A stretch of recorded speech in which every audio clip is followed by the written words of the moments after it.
The light of our sun is going supernova and my homeworld is at risk. I'm Alfie Delete, and today I'm diving into Stellaris' new Infernal DLC. Now, our star isn't just warming, it's mutating. Swelling at an impossible rate, its core laced with hidden subspace tunnels that should not exist. Something is stirring inside the furnace of our system, and its motives are anything but natural. We can either let our system fall to the flames, or we can fight to hold the line against a collapsing dawn. In this run, I'm going to stabilize this star, this is the Red Giant origin, and the battle for our sun begins now. This is the Hazard Empire. Because of the Red Giant origin, my species starts on a volcanic world. Out of the 6 traits my species has, 2 of them are new. The Pyroclastic Channeling, which gives 10% population growth speed bonuses, and Unbreakable Resolve, increasing stability by 0.02% for every 100 pops that are with this trait. Now, we're starting with the Infernal ship set, and visually, these ships look incredibly sharp, very fitting for a heat-themed empire. So when you start your game, you're going to see your origin, and this says that the truth came slowly, then all at once. Our star is entering a phase of rapid and anomalous evolution. Its energy output has climbed beyond all expected parameters. Spectral shifts indicate erratic convection patterns, and its infusion rate appears to be increasing without a corresponding loss of mass. If the changes underway within our home planet Flare continue, the world we call home will burn. Now, looking at our starting planet, you'll notice a few unique district changes. Your generator district is replaced with the geothermal power plant, which produces energy credits through the technician job. You'll also get access to the magma conduits, which generate minerals and alloys through thermoforger jobs. Since both minerals and alloys are essential early on, I immediately start building thermoforger jobs to boost alloy production right from the beginning. Next up, I start building mining stations in my home system to collect all the available resources. After that, I set up a planned survey route for my science ships. This lets me efficiently map out nearby systems, identify good expansion targets, and spot choke points before other empires do. And before my ships even leave my home systems, we have a concerning trend. Now, we have long thought of Flare as a typical red giant, but recent analysis indicates that its size and radiation emissions are increasing. These changes are already having a measurable effect on our climate, and the population is growing alarmed. Now, there are 2 ways we can approach this situation. We can keep calm and downplay the problem, or we can investigate this quickly. Now, if we go to our situation log, the Red Giant expansion shows you 2 approaches. Finding the cause, which gives you 7 monthly growth. However, this decreases your monthly physics research by 10%. Or you can reassure the public. This information about this crisis could destabilize your society, so we can keep quiet, which also increases monthly growth by 7, but you'll be getting 10 extra monthly unity. The choice is yours. I'm choosing to find the cause. Now, next up, if you look above the approach, you can see the 5 stages of this situation. Right now, we are in the first stage. Each stage gives you different modifiers, so keep an eye on this as the situation progresses. Now, next up, as I continue exploring the galaxy, the stellar tunneling situation comes up, and this says, the truth about Flare is stranger than we imagined. Ongoing investigations have revealed a twinned pair of subspace tunnels deep within our star. One of these channels, hydrogen-rich materials directly into the outer shell, accelerating fusion and increasing helium production.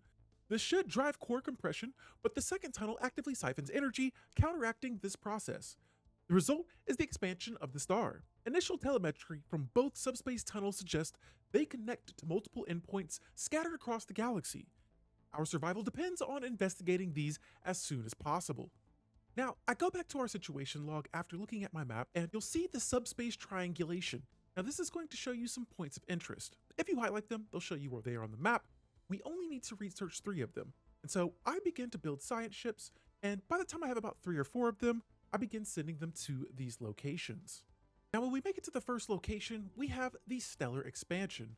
This says ongoing observation confirms that our home star, Flare, is expanding at an accelerating rate. Now, physical effects from the increased radiation are also being reported. Unless we can find a way to stop it, Flare will eradicate us long before it consumes the planet. Protecting against stellar radiation can buy us more time. A more hazardous but potentially lucrative scheme would be to harness the increased radiation, boosting our energy and industrial sectors. Now, we have 2 choices here. We can protect our homeworld or exploit the phenomena.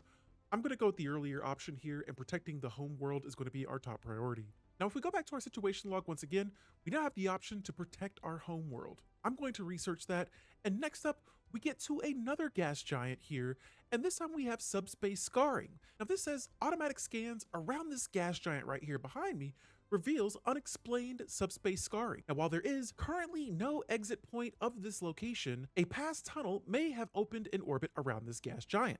Now, the data has provided physics insight that could be applied in other areas. In the meantime, we have to look elsewhere to determine the source of the subspace tunnels at work within our star. We will keep looking. Now, the scans around another gas giant indicate subspace scarring. We have also identified pockets of ancient scrap metal near the planet. These are orbitally locked into position and may be related to the scarring. Ongoing scans of these subspace fluctuations could help us to optimize the solar arrays around our home star. While this data has been helpful, we need at least one more survey location to lock down present source of our problem. And there it is, triangulation complete. At last, a real breakthrough. Further scarring around Pollux 2 allowed us to triangulate the origin of our star's disturbance to a previously undetected system with hostile signatures. This investigation may eventually help us to counteract whatever is affecting our star. Once we advance into the Lussus system, we may be able to change the fate of Flare and our civilization. We have two options here. We can approach with caution, or we can prepare to show force. I'm going to approach it with caution because the situation may help us fix our sun. Now, if we go back to my home system, you'll notice that there is a new system that has been created, a black hole system. We are going to research this and figure out what is going on in this new system.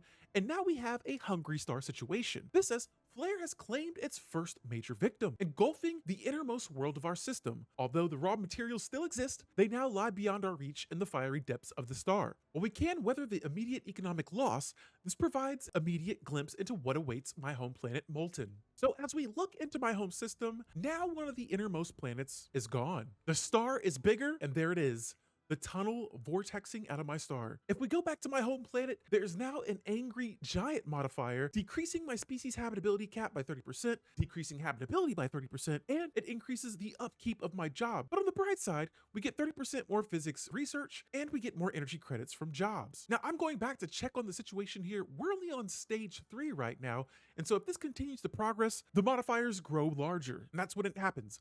My science ships make it into the new black hole system only to find another mystery. All right, so after a battle with these guys, we have a mysterious station on our hands. Upon entering the system, our vessels encountered limited resistance from a group of automated drones. They were swiftly neutralized, allowing for a closer examination of the alien station. The structure remains operational, though its hull bears the marks of an extensive patchwork repair. Attempting to access one of its docking bays, we made contact with a previously unknown alien species. Though linguistic barriers remain, we've confirmed that this installation is the origin of the tunnels affecting our home star Flare. Efforts are now underway to establish communications. A diplomatic resolution may be possible. Failing that, we may be forced to consider more direct methods, boarding the facility or destroying it outright. However, without a thorough understanding of its purpose, such actions may carry a significant risk to our star. Now, we can translate their language, board the station by force, or destroy the station. I'm going to choose to translate their language so that we can get to the bottom of what is happening to our star. Now, next up, we have alien negotiations, and after a lengthy and difficult process, we've found a rudimentary translator that can communicate with the station inhabitants. The station has been operating for generations, moving from gas giant to gas giant, using the subspace siphon to extract energy from distant stars